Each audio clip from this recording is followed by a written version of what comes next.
त्यांच्याशी भेटायला. काय बोलू? अरे काय बोलू काय करतो? आता डोक्याला वाहतच आहे. काय बोलायचं? कसला तो वाद काय त्यांच्याशी फ्रेंडशिप करायची का आपण? दोस्ती करायची का? दोस्ती चल ते तयार आहे का तुझ्याशी दोस्ती करायला? हो हसायचे या कार्यक्रमातून बोला. सगळ्यांचं स्वागत करत आहे. अरे सगळ्यांचं स्वागत करत आहे. बर सगळ्या मी केलं ना स्वागत. आता तू काय स्वागत करू नको. आता तू सांग. माझा एक भाऊ आहे. भाऊ हो बोल ना. भाऊ आहे काय? हो कोण भाऊ त्याला? तुझ्या भावाचं नाव काय? काय एवढं आठवतोय तू? माझा भाऊ आहे. हे ह्यांना सांगण्यासाठी येत आहे. अच्छा तुझा भाऊ आहे आणि तो सांगायला येतोय. कोण भाऊ? अण्णा येतो भाऊ. आता येतो जिफऱ्याचा भाऊ.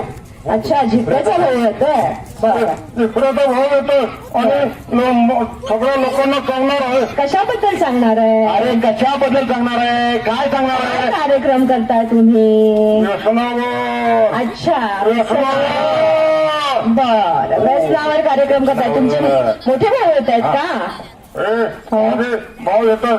अच्छा अरे माझ्या भावाची वाट बघा. भाऊ येतात. बोला. त्याचे भाऊ येत आहेत. आपण त्याच्या भावाला बोलूया. हा चला. तर आता यांचेच मोठे भाऊ येतात आणि व्यसन. तुम्हाला सगळ्यांना माहिती आहे का व्यसन? कशाची व्यसन असतात?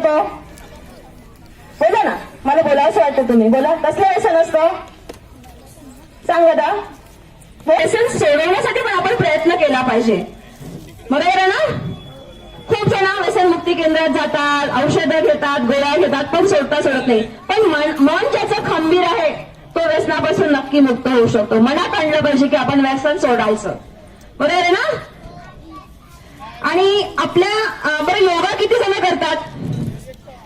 भारतीय संस्कृतीमध्ये योगाला फार महत्व आहे. आणि योगा करता का तुम्ही? शाळेमध्ये योगा शिकवतात का तुम्हाला? किती छान. बर सूर्यनमस्कार करता का? सूर्यनमस्कार म्हणजे शरीराचा सर्वांग व्यायाम. त्याच्यामुळे आपलं मन शांत राहतं, शरीर तंदुरुस्त राहतं. बरोबर आहे ना? सूर्यनमस्कार नक्की करावा. आणि योगामध्ये प्राणायाम हा योगाचा प्राण आहे. प्राणायाम करता का? अरे वा. बरं प्राणायामामध्ये अनुलोम विलोम, चंद्रनाडी, सूर्यनाडी, सुषुम्ना नाडी.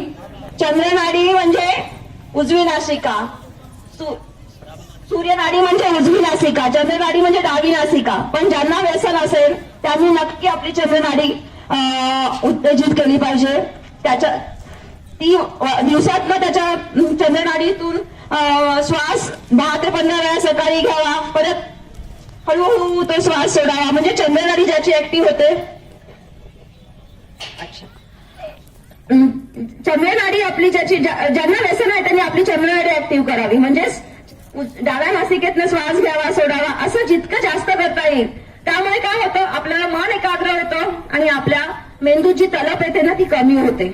हे मी मला मोठ्या माणसांना सांगावंसं वाटतं. ज्यांना तंबाखू खावीशी वाटतं, ज्यांना सिगारेट ओढावंसं वाटतं, पान खावंसं वाटतं, काही चहा पण अति प्रमाणात प्यावासा वाटतं, खूप दारू वेगवेगळे आहेत. ज्यांना आपल्या मनावर कंट्रोल करायचं त्यांनी आपली चंद्रनाडी ऍक्टिव्ह करावी.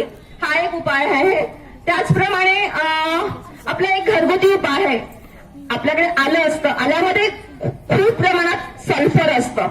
लिंबू आणि काळं मीठ, त्याला आपण रॉक सॉल्ट म्हणतो.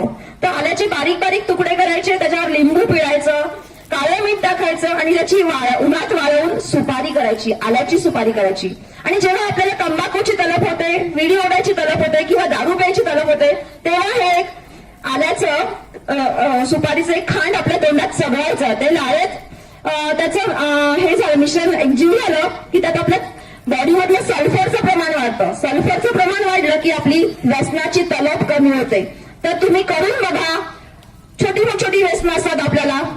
मी असं म्हणत नाही की दारू पितं त्यांनीच करावं किंवा सिगारेट पितात त्यांनीच करावं. करून बघा. तुम्हाला ज्या काही सवयी असतील त्या नक्की कमी होतील.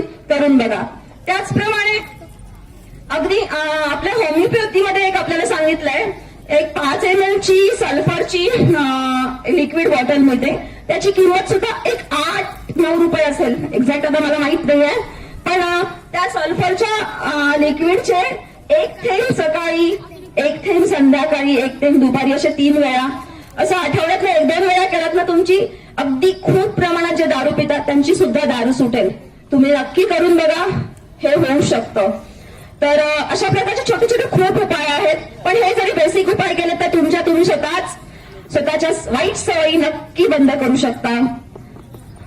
तर आता तुमच्या पुढे मोरे सर एक आपल्या झिपऱ्याचा भाऊ बोलवत आहेत आणि ते आत्ताच 15 दिवसापूर्वी त्यांचं एक वाईट व्यसनामुळे निधन झालेलं आहे. पण परमेश्वरी कृपेमुळे त्यांना पुनर्जीवित होण्याचा, अर्ध्या तासासाठी पुनर्जीवित होण्याचा त्यांना एक असा सुवर्ण संधी दिली आहे. तर ते आपल्या समोर आले, तर आपण त्याचं टाळ्या वाजून स्वागत करूया. ते आपल्यासाठी काहीतरी छान गोष्टी सांगणार आहेत की त्यातून आपण व्यसनातून कसे मुक्त होतो. तर आपण त्यांना बोलण्याची संधी देऊया.